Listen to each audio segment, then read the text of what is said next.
Stories with Sash podcast, the podcast in which we try and solve motoring-related problems and other bits and pieces as well. Today is actually a very special podcast because, well, I'm not going to mention Mike because he's part of the sort of podcast. I'm not special anymore, is it? Yeah. Not really, no. I chat with you enough now, so it's kind of, you're part of the furniture now, but it's all good. But we have got another very special guest, a close friend of Mike's, and I've known Ollie for a while as well. He is Ollie. Welcome, Ollie, to the Stories of Sash podcast. You must be absolutely thrilled and riveted to be on this.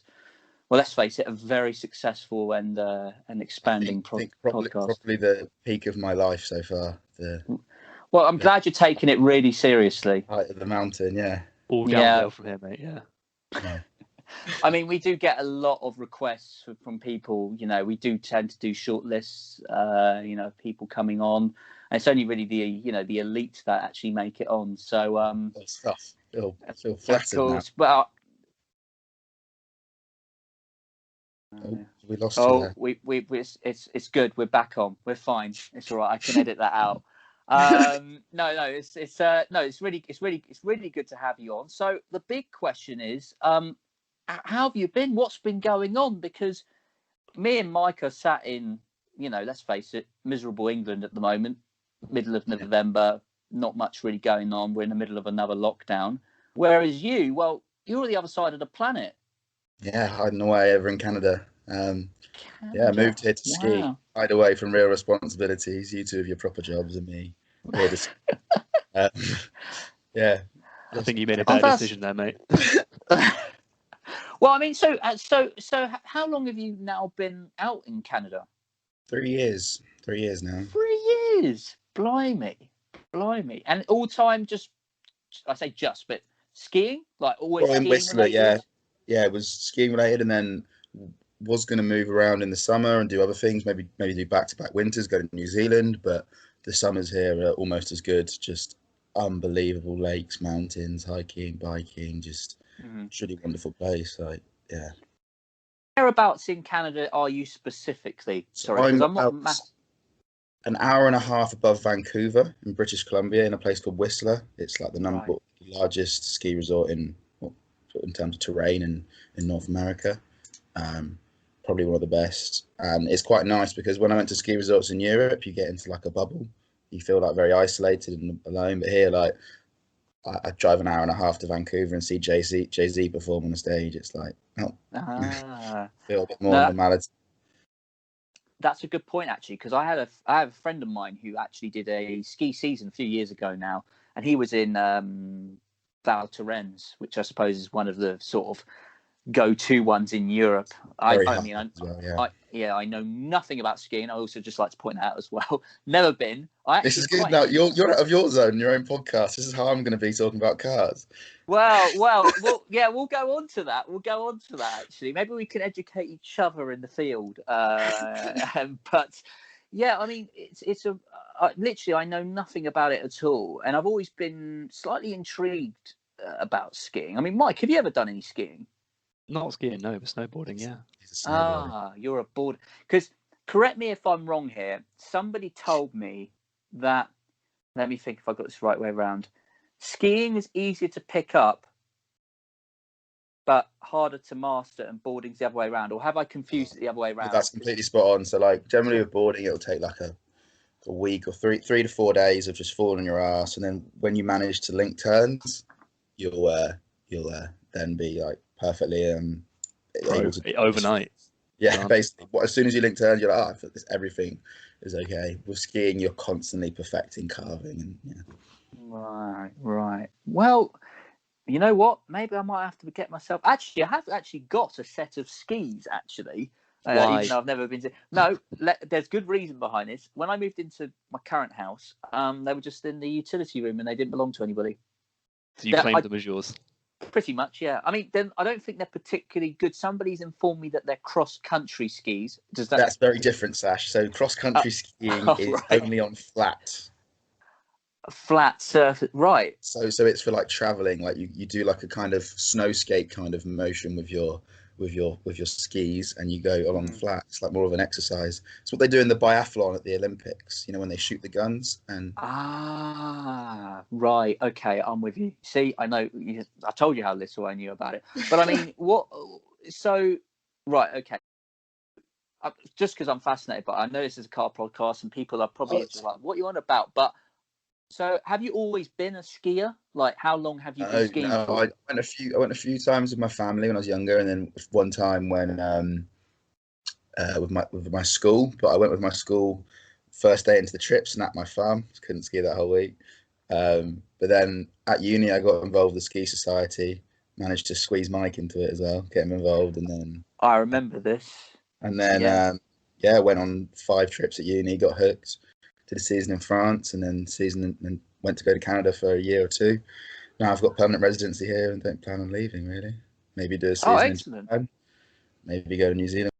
Yeah, kind of overtook biology in my life. I mean, yeah, I mean, skiing definitely sounds a bit more appealing to me. So, well, do you know what? I'm really interested and intrigued by this whole thing. And I just think, would you reckon? Well, actually, first of all, I want to know: is Mike any good at boarding or skiing? Shockingly skiing, mate. At the time when we went, we were all pretty similar, but right now, I probably think he's bad. No, yeah, you know, three years of skiing every single winter. I'm just as good as Ollie still, you know. Well, I mean that's all well and good. I mean, Mike, I would, you know, because at this point in the podcast we normally ask, you know, what we've been up to in the week, anything interesting going on. So obviously, Ollie, you've been skiing the slopes, which is very interesting. We're not open yet. So I was going to actually go on a trip to Banff, Lake Louise, but they've introduced new COVID regulations, and I didn't think it was the right thing to do. But I'm regretting that I could be on the slopes right now. But... Actually, on the subject of the C word, because it's been brought in now, what's it been like over in Canada in general? So pretty, like BC's been pretty low, like in general with cases and stuff. We generally dealt with really well. Everyone dealt with lockdown really well, and then it's been moved out a bit more. Definitely better than the UK. And I think the big problem they have though is BC has a stupidly low number of respirators. Right. So they've been super cautious with numbers getting because they knew that the amount of people that would need respirators if it did outbreak would be more than they have. Right. So I think they've been quite cautious on it. It's been really good, but at the moment, I think post Halloween, there's been, Halloween's a huge thing in North America. It's really, I think we're seeing the effects of that coming on now. And so I think they're going to introduce another little lockdown before the winter season. But generally, it's been pretty good here. Can't complain. Sounds good. Sounds like you just said. It sounds a lot better than what we've been experiencing in the UK. But never mind. It is what it is. So, Mike? What have you been up to in your lockdown? Just quickly. Nothing as fun as Ollie, by the sounds of things. You guys are locked down now, aren't you? Yeah. We've been. This is well, we haven't been in lockdown for that long, really. It's only Boris is saying it's only going to be start of last week, wasn't it? Last week. End of last week, sorry. Last Thursday we went into lockdown. Lockdown in inverted commas. But yeah, I mean it's I don't know about you, Mike, but I mean for me personally, I mean I've been going to work for some time, nothing's changed. That the only thing which is really annoying now at work is that I have to now wear a mask.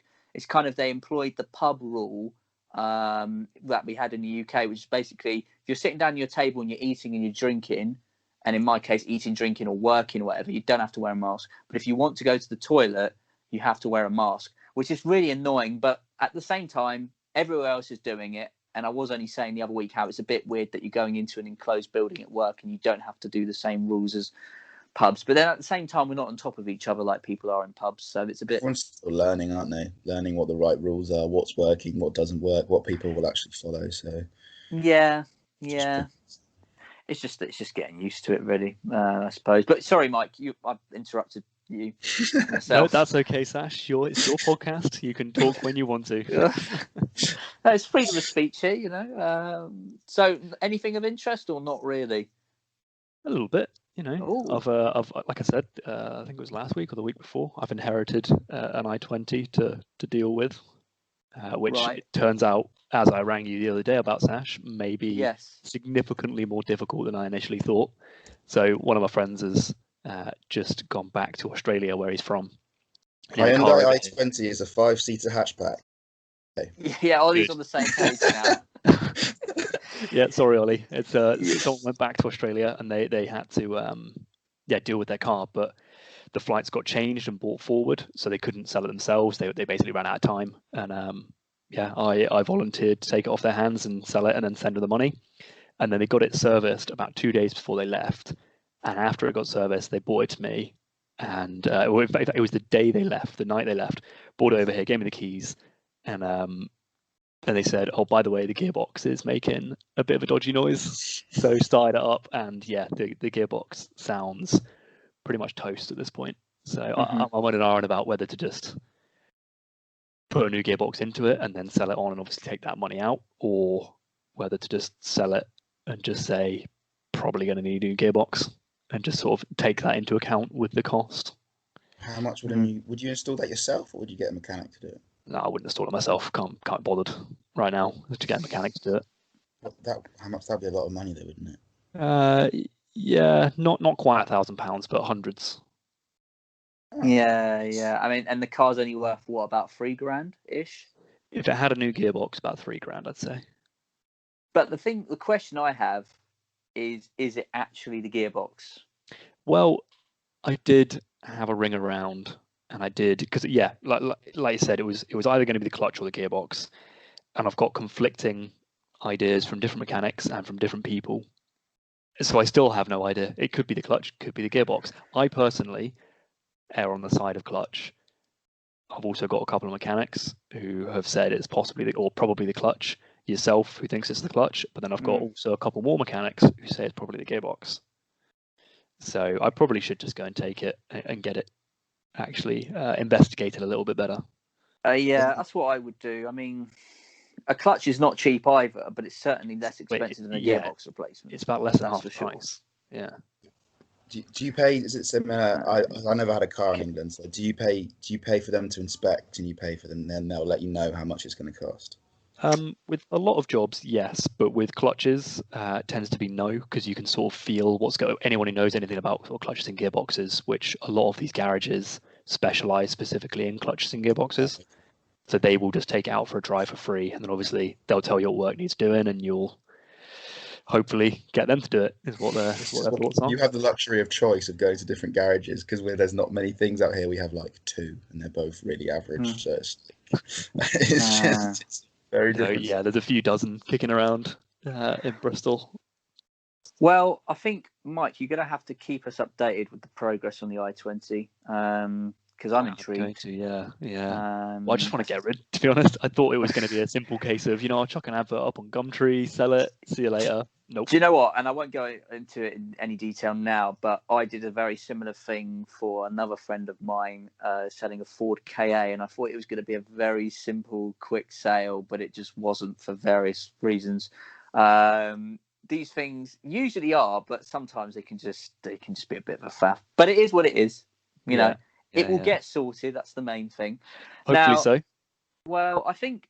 Obviously, Ollie, you've just alluded to the fact that, we touched upon it at the beginning of the podcast, that you're, I think it's safe to say, don't know a lot about cars. Is that a fair comment? Yeah, well, I've never been. I watched Top Gear as a kid, but I was never really wanted a nice car. I knew Mike always wanted a fast, fancy car like that, but I've never my cup of tea. I just always wanted one for the use of having a car. Mm-hmm. And you said you never owned a car when you were in England? No, I just passed my test just before I flew out to Canada. Oh, wow.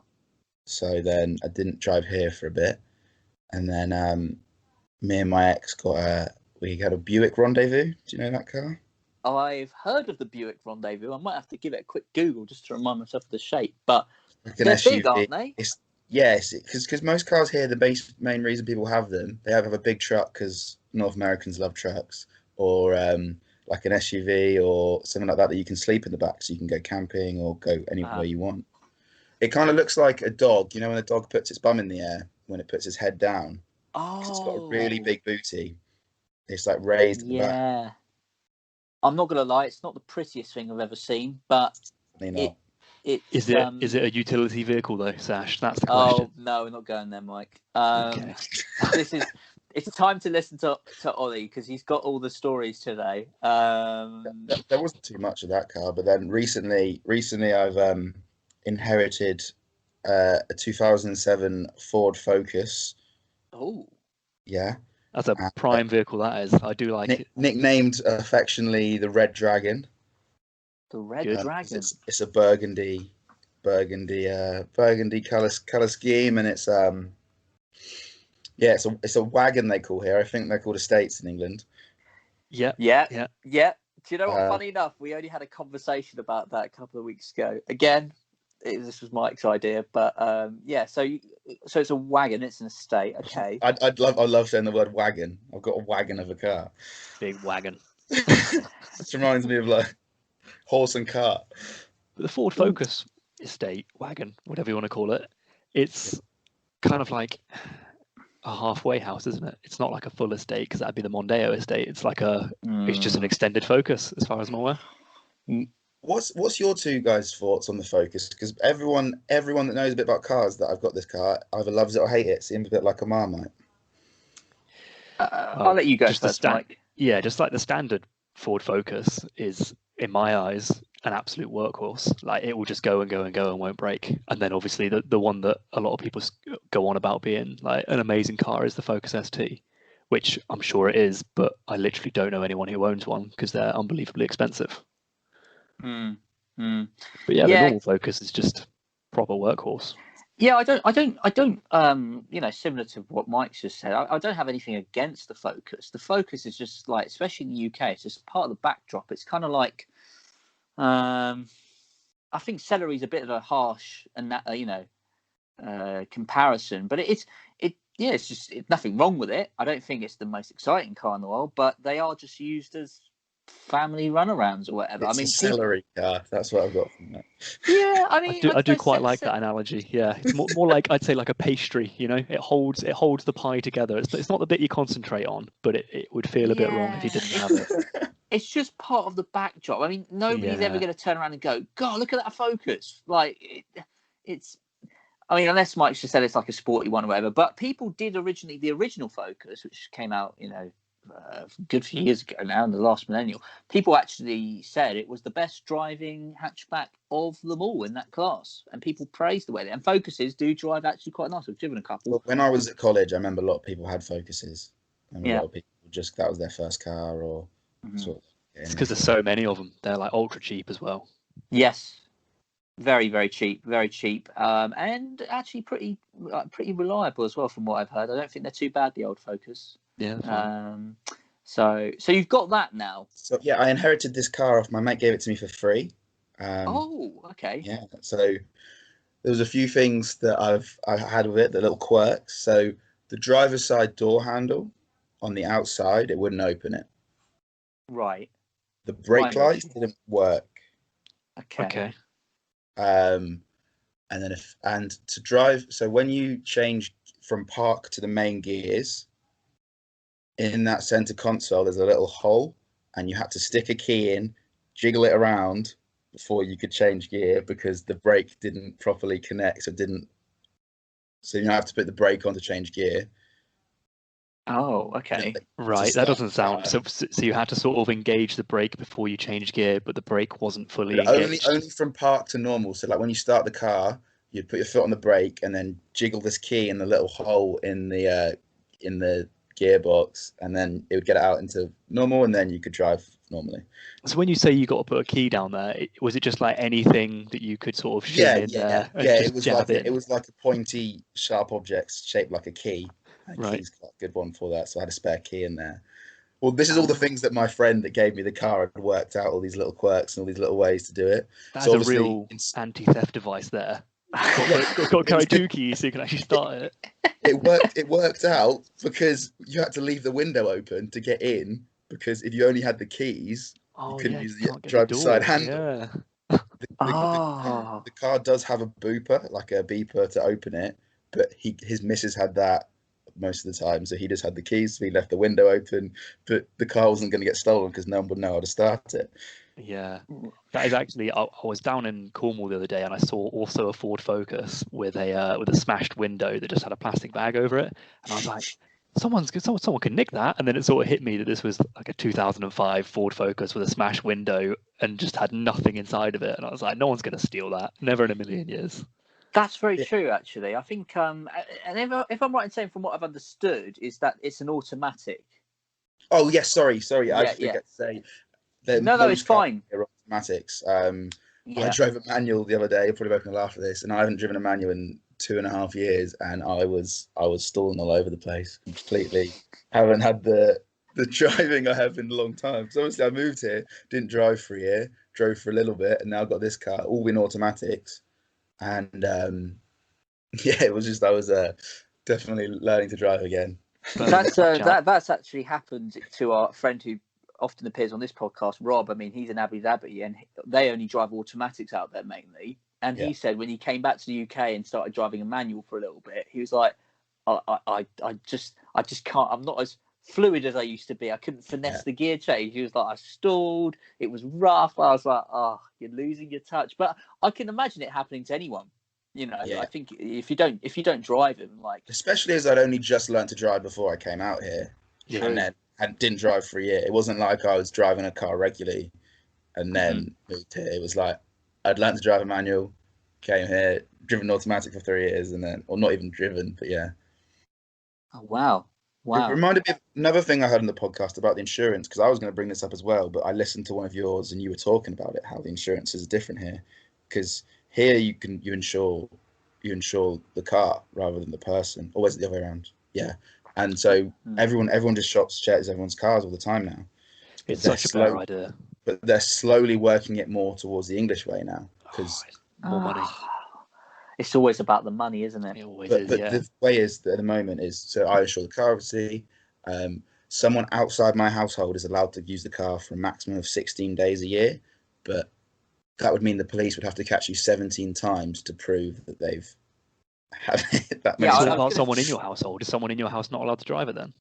I think the idea of that is that you get joint insurance, so you don't just get one of you as the insured driver and then. I think insurance is always, as we discussed before, as you said, like, it's always a bit of a tricky one, because you can, and I'm not condoning this, but you can kind of put down whatever you want on the insurance form, addresses, who's driving it when or whatever, and the chances are you're going to be all right, you know, because like you said in your example, you would have to get caught 17 times by, you know, whoever, for them to know, which I don't know, but it sounds extremely unlikely at the best of times, especially, you know, here in the UK. So I just don't know. It's a tricky one, isn't it? But do you mind me asking, while we're on the topic of it, how much is your insurance out there? That's what I was about to say next. So in BC, so every state's slightly different around what they have, but in BC, British Columbia, it's a government monopoly. There's only one insurance company, and it's run by the government. What? Yeah, it is horrendous, and so I would have thought that would have made it better, but well, that institution every year loses money. They're not making money, so every year the insurance raises, and it's so high, and it's either our way or the highway. Like, you can't go around insurance. Other companies, it's like you get insurance or you don't.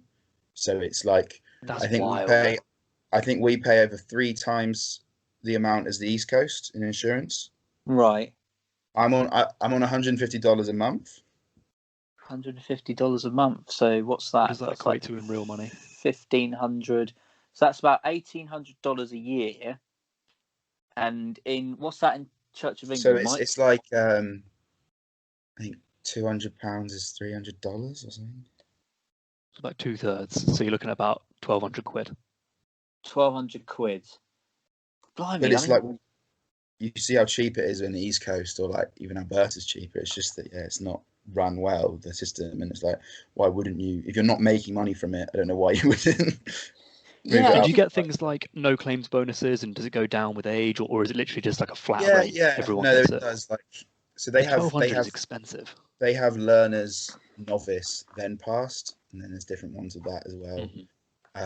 And then they have other factors in there as well. Age. If you've driven for 10 years with no claims, you get a big discount, I think. Yeah.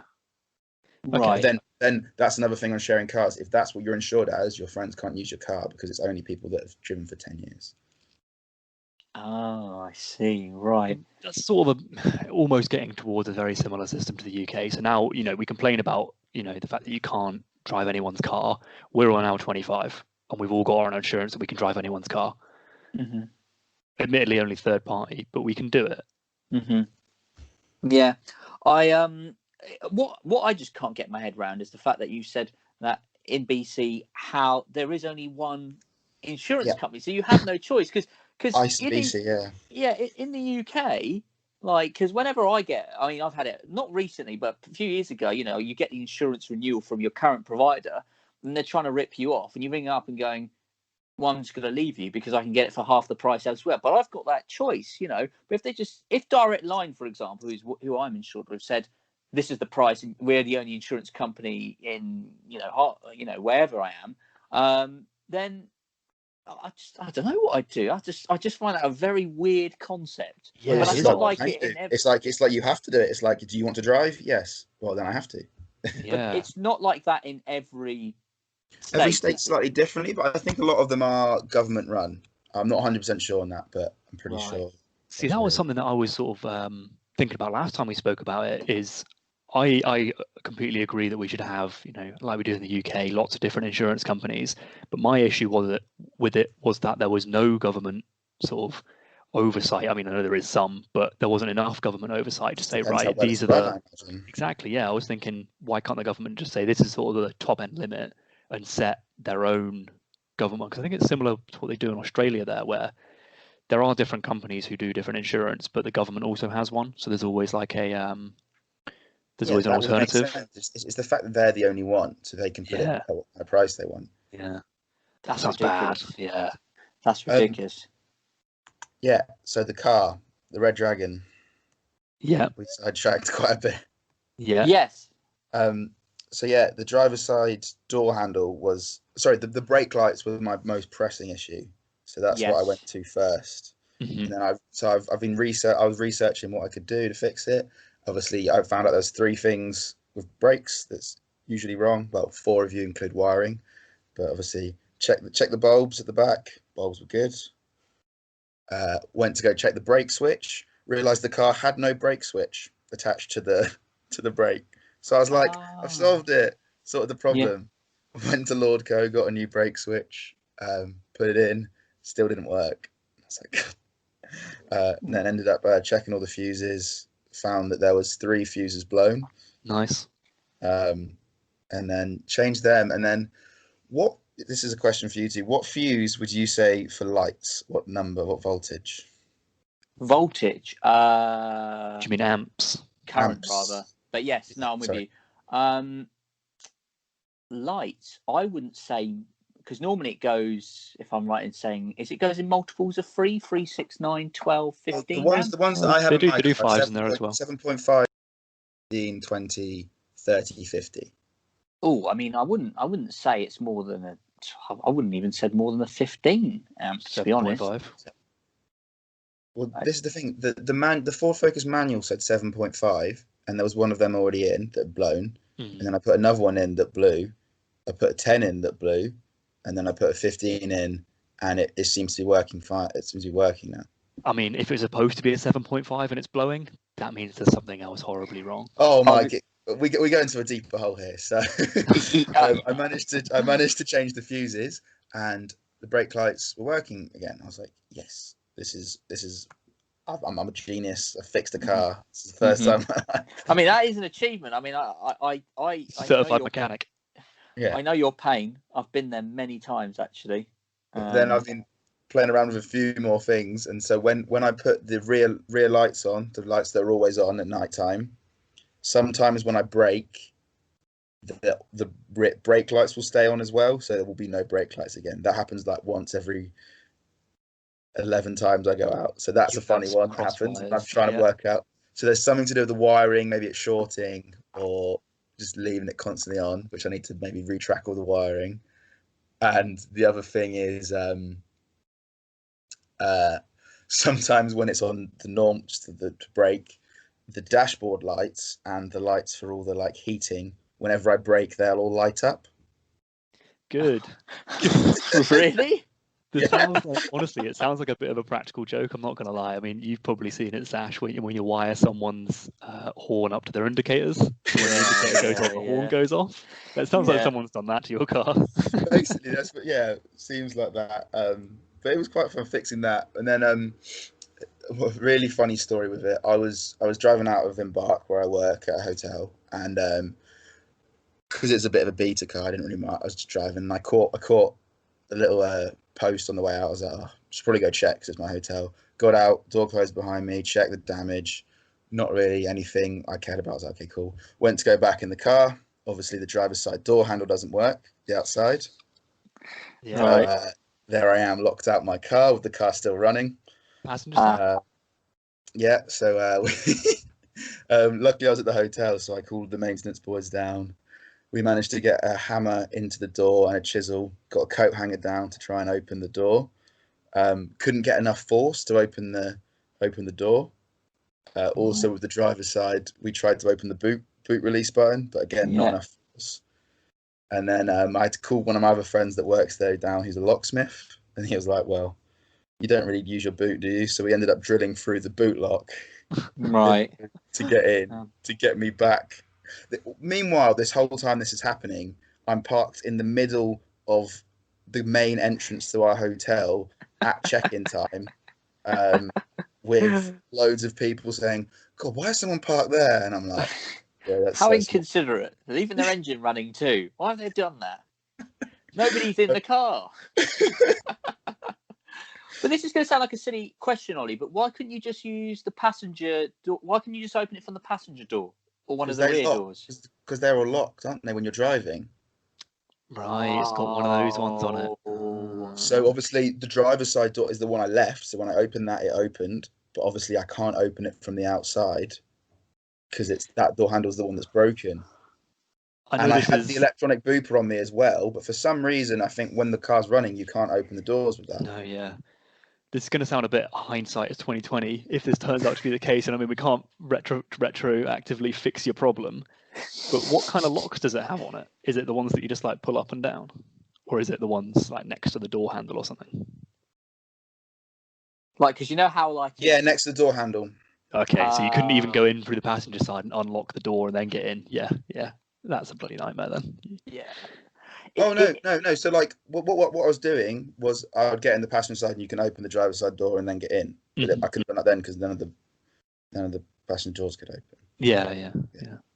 It does sound like your car does have some electrical gremlins and problems and stuff. This is like what that. I've recently I've been to, because obviously I didn't have a boot lock anymore and the driver's side handle, so I drove 4 hours with my buddy down to a scrapyard.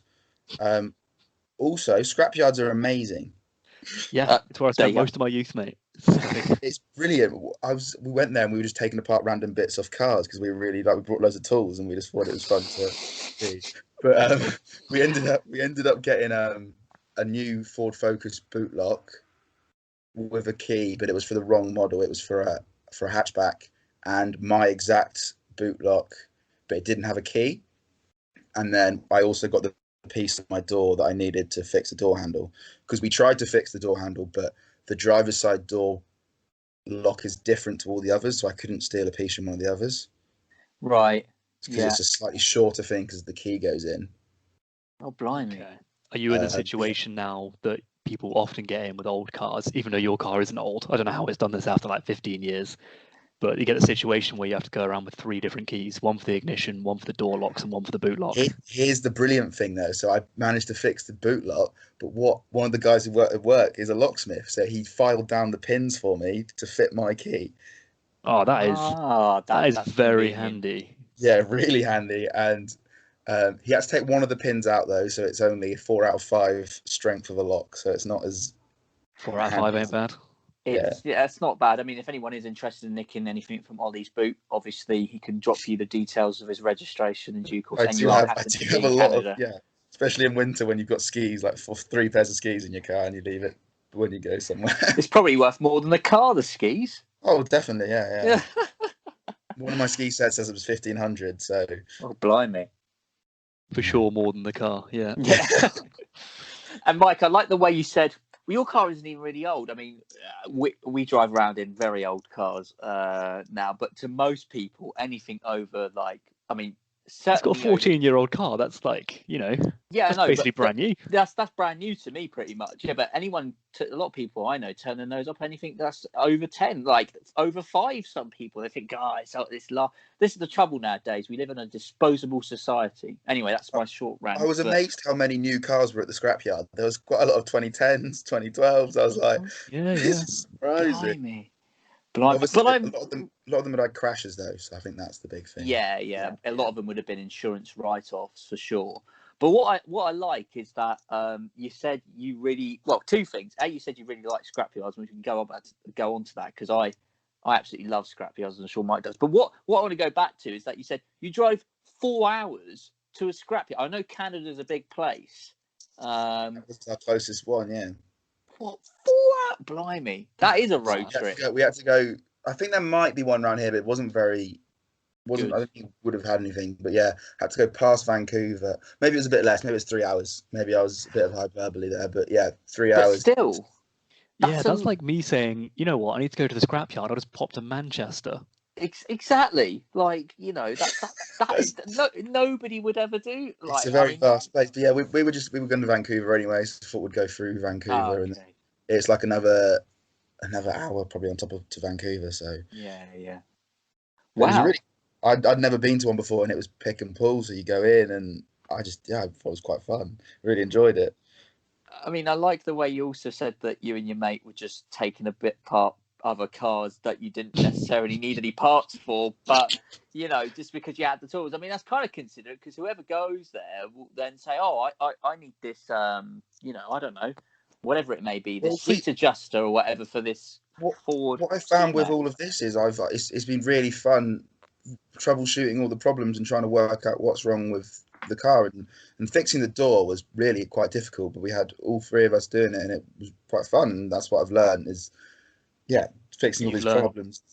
You've learned that mechanical parts are fun to fix and electrical parts are an absolute fucking nightmare to fix.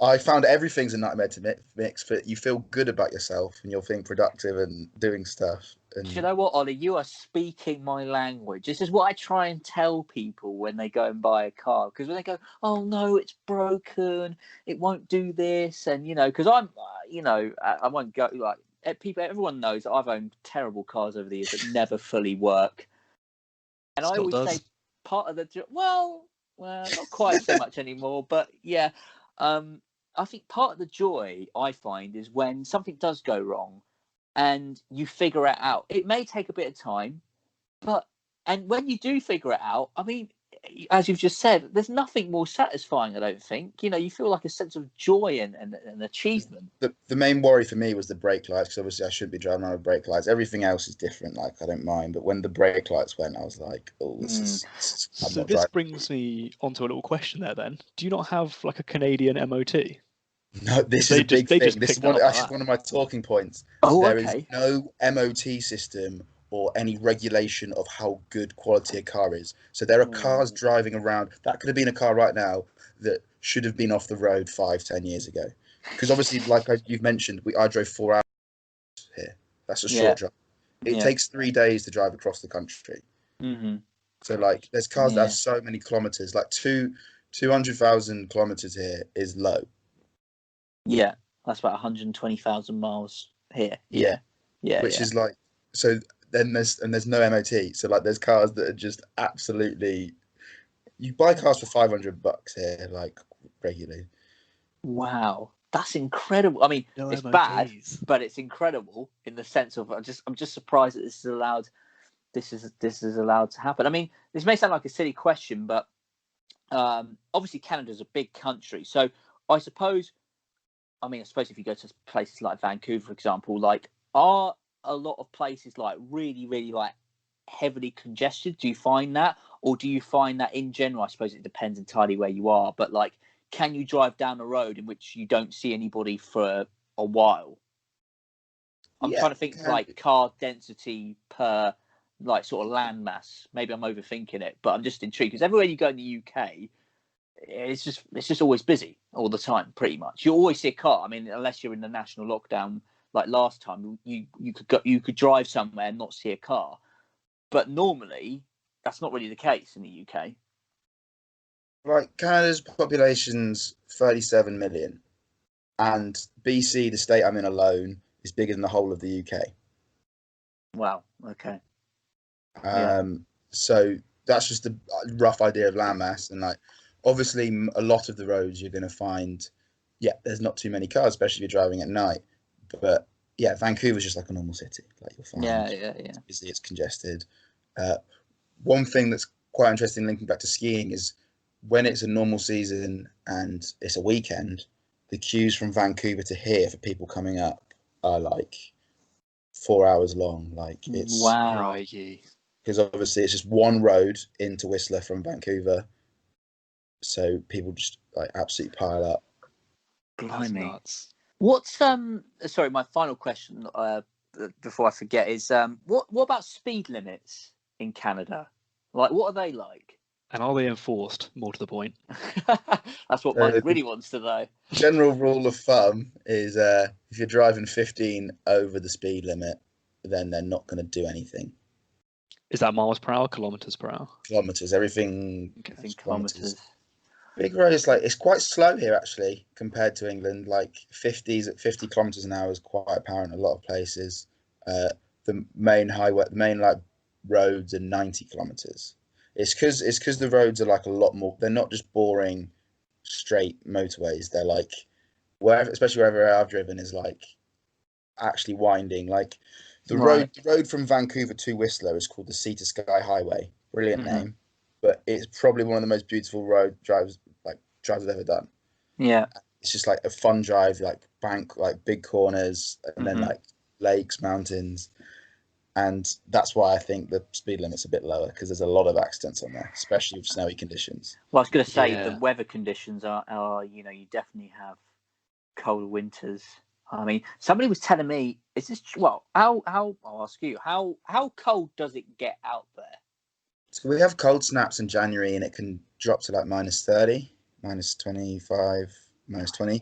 But Whistler's quite warm comparatively to a lot of places. So usually around winter, we're around 2 to minus 2. Generally, that's the usual temperature. So it's not that. But like if you ski in Banff or live in Banff, it's generally like it will be minus 30 consistently for like December, January, February. Wow, that's just nuts. Crazy. We'd have to get bloody snow studs on the tyres. Well, we were complaining last week. We had a bit of a dip in England, and it went down to about. Admittedly, it did go close to freezing actually around where I am, about 2 degrees. Baltic. And everyone was, I said it was Baltic. Yeah, absolutely freezing. Everyone was running around and going, "Oh, it's so." Me included. I had to put my seat heater on. It was that bad. In my Focus, my seat heater buttons light up, but I don't think they work. So doesn't say, I mean, if your brake lights don't work, the seat heater is a bit like aspirational. Well, when I was trying to work out why you had to put a key into the box to drive, or a sharp object, I took that all apart, and I saw that the seat heaters were disconnected. I was like, oh, they'll work. Connected them in, and the light worked. And I was like, they must work, and then they definitely don't. Oh, do you know? But also, Another thing is that when I fixed the brake lights and the fuses, for some reason, it meant that I don't have to put a key into the gearbox anymore. So that's all fixed. I have no idea why, and it does bother me a bit that I don't know why, but... No, just put that thought out of your mind, Ollie. As long as it works, that's the important thing. Ollie, what you're doing is slowly resurrecting your car. Your car is becoming more and more usable, more and more, I was going to say roadworthy. Yeah, I mean, it is roadworthy. Brake lights are helpful. In the UK, they're legal, so they are legal. My question is, because I've actually had a very similar experience in my car. Actually, how did you find out that your brake lights weren't working in the first place? My friend that gave me the car told me. I inherited the car with no brake lights, but right. I I still do it every time I leave any parking lot. Anytime I get in the car to go do a journey, if I can't see my brake lights, I'll drive like up to a pillar and just check them before I go, just to make sure. That's a top tip right there. You can also, but like most times you're parked at night, you can see them straight away. Yeah. And in the day, like if I'm in a parking lot, there's a car next to me, so I can see off the reflection. Or in my driveway here, I'd pull up to a bush or one of the other cars and just check. Right. That's very sensible. That's really good. Because when it happened to me, it ended up being my brake switch that went. But I didn't. Luckily, somebody I knew was driving 2 or 3 cars behind me. I didn't know she was driving. She was like, "By the way, your brake lights aren't working." And I was like, "Oh, thanks for the tip," because I was literally just about to drive to Southampton. But otherwise, I wouldn't have known, and I could have driven to Southampton without any brake lights, which could have ended quite badly. Was this at night or in the day? This was sort of later in the evening. Like this was kind of this time of year, sort of October, November, getting quite dark quite early. So it's probably about 3 p.m. when it started to go a bit dark, and I would have got there for about 4-ish, and it would have been quite dark by then. Were your tail lights still working, or was it everything in the back had gone? No, just the brake lights. Just the brake lights didn't work. So it's bad thing to say, but if you've got the tail lights, it's not that bad. No, it's true. It's true. Like if you've got no lights at the back, it's pretty dangerous. Oh yeah, no, exactly. But I just think it just takes one person to not be concentrating quite enough, not seeing that you're braking, and then you could just potentially, I don't know. Luckily, it's never happened to me. So I'm really glad you sounds like you've been on quite a journey with this vehicle then. Oh, definitely. The Red Dragon's had quite a lot of stories of it already. It's been really fun because obviously I work maintenance at the moment at a hotel, so I've got a workshop and free time because you don't really do much when you do maintenance. Is it quite start chilled? modding your car? So all this fixing's been done on company hours when I've just been in my car trying to work out what's not working. Even better if somebody could pay me to fix my cars. That'd be really good actually. Yeah. That's why I had so much time to do it, because my friend had a bit of a play with it but didn't have enough time really to do it. So the question I have is there anything up and coming in terms of the Red Dragon, in terms of any more maintenance? This is a couple of questions I have for you. So there's a squeak on the rear. I think it's the rear suspension on the back right. I'm wondering, can I just grease that? Depends what it is. When does the squeak occur? Is it always when you're driving, or is it over like a No, speed so if I hump? sat in the car with it off and I bounced, it would squeak a bit. I mean, that just sounds like it's squeaky, to be honest. It could be. Do you grease suspension or? I would be tempted to put a bit. I'd be tempted to put a bit of grease, maybe something like WD-40 or just some 3-in-1. Like I have a lot of WD-40, so I just rinse it in WD-40 with that remedy. Don't use WD-40. Oh, okay. You need to use actual grease, because WD-40 is it's used for like cleaning grease off of things. It's good. Oh yeah. Temporarily, and it will stop it from squeaking temporarily. But if you want it to actually be permanent, you need to use some actual grease. At work, I've got one of those big grease guns. Yeah, that grease will be fine. But do I rub it? What do I rub it on? I would rub it like around. Again, I'm not a trained mechanic. I just like to put this out of disclosure here, but I would just rub it around somewhere around, like, you've got the shock absorbers, and probably what's happening is when you have like a nice shiny silver steel. Is the shock absorber the name for the big spring, or is that's just a spring? So you have the shock that goes through the spring. Okay. So the spring and that makes sense. Yeah, because then it's going to go in there. Yeah. Yeah, exactly. So putting it, I mean, you can put it on the spring. I don't think there will be much benefit on putting it on the spring itself. Literally, but I would just whack it around the shock absorber, and you'll see a bit where it just goes. If you get somebody to maybe sit at the back, you can just see it like go into the big metal part below it. So I would just have a look around there. We can send you some photos if you like. Have you got anyone to like sort of go outside the car whilst you're trying to find the source of the squeaking and just sort of shake the car? That's a good Because idea. it can just be like two things quite often, especially in older cars if they are rusty, which I don't know if yours is. If you get two pieces that are rusty and they should be connected and then they're not, they just slightly overlap. And then if you start rocking, they just start rubbing against each other and squeaking. That's something I've had before. So cars here generally get quite rusty. Less so this side, but more on the East Coast because they salt the roads. They don't salt the roads here. Yeah. But still, obviously, snow is going to impact it a lot. Yeah, it could be something's not attached, to be fair, but if you just get someone to go out and just rock the roof whilst you're looking for the noise, you'll probably find it. Just if you are greasing it, don't get any on your brakes. Yeah, but I mean, he'd be pretty hard pressed to get it on there. But yeah, you'd be amazed at how many people say they've got squeaky brakes and then rub grease on them. You would be amazed. Really? Yeah. Oh, People do it. Also, I'm pretty. When I went to go get my brake switch and the fuses for the car, a place called Lordco, I'm pretty sure the guy was razzing me the whole time because I went in and he was like, "Can you go to your car and check what litre the engine is?" And I was like, "I don't know. Yeah, okay, look." And it didn't say on the engine. Went back in. I was like, "I can't work out." He's like, "Oh, it doesn't matter." He's like, "Can you go?" I forgot what else he says. Like, "Can you go check if this is attached to here?" And I was like, went back and then went back in. He was like, I was like, "Does this even matter?" He was like, "Nah, it's fine. I've already done it for you." I'm like. I mean, I think, I don't know, maybe he was, because sometimes it's really weird.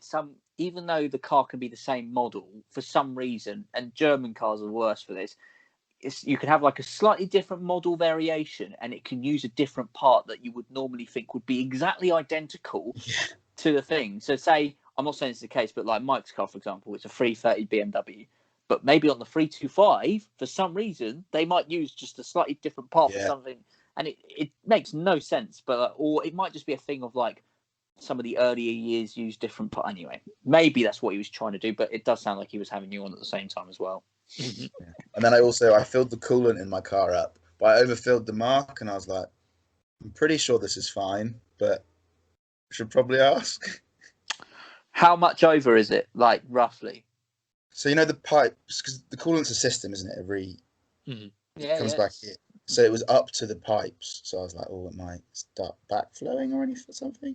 Hang on. So does it not just have a little sort of float in it? Tank. It just tells you how much it's really worn, so I couldn't really see. So I just filled it up right to the top. And then I was like, oh, that's over the mark.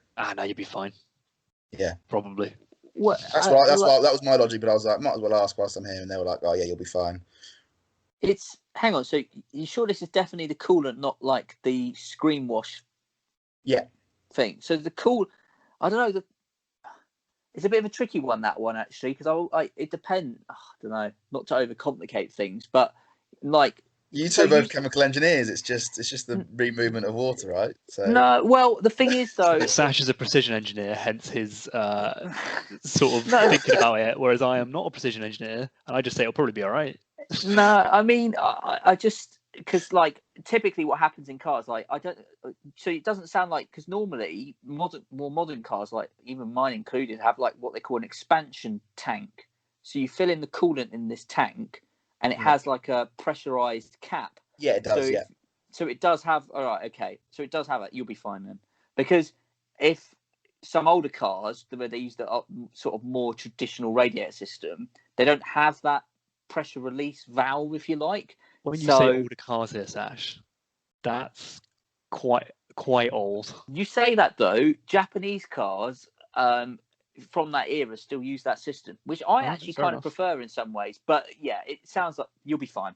Well, it's been driving fine since then, but I was just leaving the car. But I was like, I didn't know if there was some kind of way in which that it could go back and it would affect it. But that was it will be fine as long as it's not oil as opposed to water. You're fine.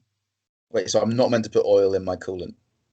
No. No, I meant like don't overfill the oil in your car. Yeah. When you change it, yeah. Always, it's like cooking. Always add a little bit at a time rather than, because it's easier to add more than take out. Isn't that right, Mike? Yes. Yeah. Sure I was literally about to make the same comment, Sash, about Mike cooking. Mike's a seasoned chef now, seasoned chef, seasoned mechanic, you name it, mate. What can't you do, Mike? I'll see if I have anything. Oh, okay. Here's a question for you. Oh God. Have you found over the last 3 years or 4 years that car headlights have become a lot brighter? It's not been the last 3 or 4 years. It's been about the last 10. Okay, so my point is then this is in Canada. I'm pretty sure the headlights are brighter. Oh, okay. Well, firstly, I agree with your point. I definitely have noticed over the recent years are getting newer cars. The headlights are stupidly bright, right? Yeah. Would they be brighter in Canada? I wouldn't be surprised if they were, because of the country which it is. Because cars, vary so substantially depending on the market that they're being sold in. So, for instance, in the United States or Canada or whatever, they use different spec, maybe headlights, tires, even the bumpers and stuff like that can be different. Whereas if you go to like the other side of the world, like United Arab Emirates, like Dubai and stuff like that, which Rob, the specs of the cars are completely different. And that's because, one climate may be really, really hot and dark, cold and dark all the time. The other one may be really, really hot and sandy. So that doesn't surprise me. But are they like really, really bright? Is that what you're saying? Yeah, so it's one thing, and another thing is that I've worked out since, especially in my car, I'm very low to the ground. There's a lot of extra raised trucks here, like stupidly raised. Yeah, that was going to be my next thing. Is people might have misaligned. Well, yeah, either misaligned or just really high vehicles, which you're going to get with trucks. You don't really see them in the UK all that much. I heard you speaking about mods, Mike, and you'd love some of the mods on trucks here. Truck mods are honestly like their own subsection of ridiculous. Like, what can we have a flavour, Ollie? What sort of things are we talking? So apparently it's popular to have first of all your truck is raised as high as possible. Right. That's one of the things. The next thing is bigger wheels. Yeah. Different coloured rims is a classic one. And then with the truck, there's so many mods you can put. So the front, it's not the bumper, it's the support thing that comes out the front that you can attach like winch. That's like huge on some Jeep Wranglers and some big trucks. And then there's the whole cab. What you can do with your cab, you can put a house box on there so you can live in it. Some people have cabs. Some people have they have things to attach your bikes to. Some people have snowmobile pads that they can put their snowmobiles on. Some people have just the pool covers. But people get I know people that are on not much money and they don't own a house, but they have a 60 grand car paid off. Like, yeah. Wow. Do you It's know crazy. what? I kind of, in some ways, I think we might have touched upon this, Mike, ages ago, but I feel like the mod scene in that side of the world is just in a different league compared to the UK. Well, I mean, imagine if you didn't have MOT, Sash. Well, it's do you want it? That's a I hadn't even considered that, to be honest. That's a really, really good point. I suppose they can get away with it, can't they?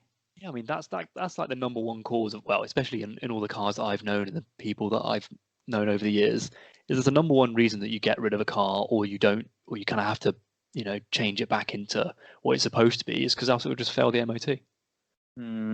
I don't mind these mods if people. I know a couple of my friends they'll drive like however far 80, 90 kilometers further into the bush, like on these horrible service roads, and I'm like, these mods make sense, but then there's so many people that come up that never use their car for that, and they'll have like a big truck that they don't even use to pull or to. It's just, I'm in America, I want a truck. Yeah, I mean that's a huge problem over here in the UK as well, because people buy these ridiculous 4x4s that they just never use because they occasionally drive over a muddy field once a year, and they think they need to buy this whole 4x4. So I'm glad you've mentioned that point, because that is I think a lot of it is, I think there's probably safe to say in that part of the world there's a huge sort of scene for that sort of thing, and I suppose the bigger and brighter your wheels are, for example, maybe the better you're perceived or what have you. I don't know. Some of the ads are brilliant for trucks. The new Ford 50 Ram coming to you, man, pulling power. Oh god, yeah. I mean, I think what is it? They released it's not a truck, but the adverts in America I think are crazy, or the marketing people, because they've released a Ford Mustang that's had the initials RTR, and it stood for the Ford Mustang Ready to Rock. I mean, I think that's brilliant, but it's absolutely hilarious, isn't it? You would never have that in the UK ever. Like it just wouldn't happen. When I did first move to Canada, I obviously weed's legal here, so I was smoking quite a bit, and I used to just love watching the adverts because they're so ridiculous. That would be better than watching the shows because like, try and guess what advert's going to be next. It's going to be like drug that's going to kill you, truck, food, more drugs. Yeah, I think I think you're 100% right on that. To be fair, they do come up with sort of funny adverts, absolutely crazy stuff. Yeah. But oh wow! So do you know what, Ollie? You've told so many great stories, and you know, I like the way that we've turned this into sort of an advice podcast as well. You know, about you know. So if anyone else has car queries, please, you know, come on the show. You and Mike seem to have different ways of doing it, though. Well, I was going to say, we came up with no answers there, Ollie. So... Hey, look, we'll have to edit that out, Mike. We need to come across as though we know what we're on about. No, I mean, there's different approaches to the same problem. I mean, I feel like I've got when it comes to electrical problems in particular, and it's funny how you mentioned, because I've literally had very similar problems in the past as well with cars, and that's because most of the cars I buy, the electrics don't work properly. I'm fine with the dashboard's lighting up as long as my brake lights work. I'm fine with as long as everything works as legal. Then I kind of doesn't affect me. And it doesn't matter I mean, as long as it's not a massive inconvenience, like the door handle not working, that's kind of annoying. And you know, I know.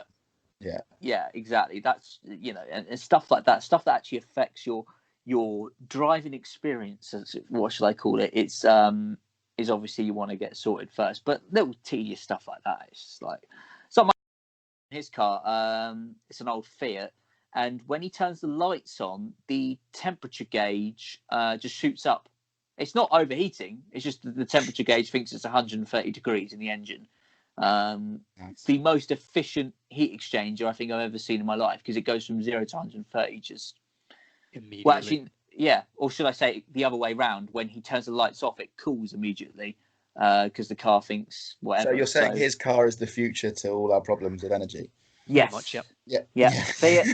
Fiat have solved it in a 26-year-old city car made with dodgy electrics, as they normally do. What was I going to say? I don't know if you had any other particular points, Ollie, but I have to say, ones that you've done so far have been absolutely fantastic, and I've really enjoyed them. I was just thinking about my car. The one of the mods it has is the muffler's slightly broken, so it's a bit louder, which is that's always a good one. I used to have that when I was 17. You know, rusty exhaust pipe sounds incredible though. Yeah, well, one of my friends used to have a car that was completely broken. Like, it was the loudest car I've ever heard. And it was good because you knew when he was coming to pick you up because you'd hear him down the road. So he'd be ready outside by the time he rocked up. Yeah, I think everyone's had it at some point. I mean, my car had a hole in the exhaust, my old car. And honestly, like a flipping tank. Like, you're just driving down, it's just like horrible. Almost like this farting noise, but like this really loud one. Like, it was just... And honestly, I went to go pick up my mate Rob, actually. He was like, first I thought we were going into war or something like that. And then I saw you coming along, and I'm like, oh my God, his car's gone. Well, I think, to be honest, I think we've chatted for quite some time now. I've exhausted my list. Yeah, that was everything I had. No, and it's been fantastic, Ollie.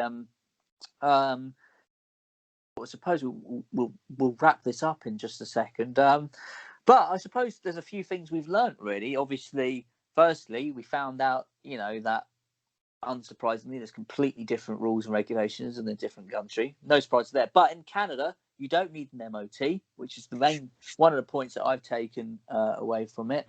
What else have we learnt, Mike? We were giving some advice to Ollie about his suspension, so hopefully he'll be able to go away and cure that problem. And if you could let us know how you get on with that, that'd be grand. And then that's really about it, isn't it? That's all we've on this edition. Well, we didn't even solve the suspension problem. We just kind of gave some vague advice. Well, the thing is, the problems now are a bit more mechanical, a bit more not suited to me. So I'm just like, I don't mind that much. Maybe I'll grease the Not shot. that you're going to have to, but if you need to replace your suspension, it's actually way easier than it sounds. The car cost me $0. I've put about less than 100 into it, so I don't know. Yeah, That's also, the thing. Shocks are also really cheap. You'd be surprised. yeah, they're not. Steal them off another Focus, to be fair. Exactly. Yeah. Even better. Yeah. I actually also like, because what's been nice for me on this is that I can relate to a lot of the stories, because actually my last car was given to me by a friend as well, which is quite rare because I've never really met anyone who's had that before. I've been quite fortunate actually. A lot of people give me their cars, and it sounds like we've had similar problems. But well, yes, chap. I think that is we've concluded what we were going to say today, and if hopefully. Well, I was going to say normally we make a joke about who our one listener is, but we found out who it is. It's you, Ollie. That's who it is. I only listen this week, no one's going to be listening. I listened to one episode, so you can't use me for every episode. Right. I only listened to, I think it was 7 when you were talking about the insurances. But... okay. Well, I'm glad that you found it helpful, and hopefully the people listening, if you aren't the only one, which it doesn't sound like you are, then hopefully the other person who's listening on the other episode, it's Rob. Is it not Mike's mum and dad? They don't listen to this. What? Why not? It's not their cup of tea, Mike. You should get Mike. You should get Glenn on. Oh yeah, he'd actually be a great guest to have on. He'd be a great guest, yeah. Why aren't we getting your dad? He's the next guest. Right, pencil him in, Mike. See what his calendar's looking like in retirement. You're gonna have to get. You're gonna have during a lockdown. Socialise and make conversation though. Yeah, I mean, I think that's great. But no, like I say, Ollie, thank you so much for your time coming on. It's actually been really, really, really good having you on. I've thoroughly enjoyed the stories, and hopefully the listeners are as well. And Mike, thank you as always for coming on. I suppose I have to thank you at some point. But yes, that's it. The Stories of Sash podcast. Hope you've enjoyed it, as we say, and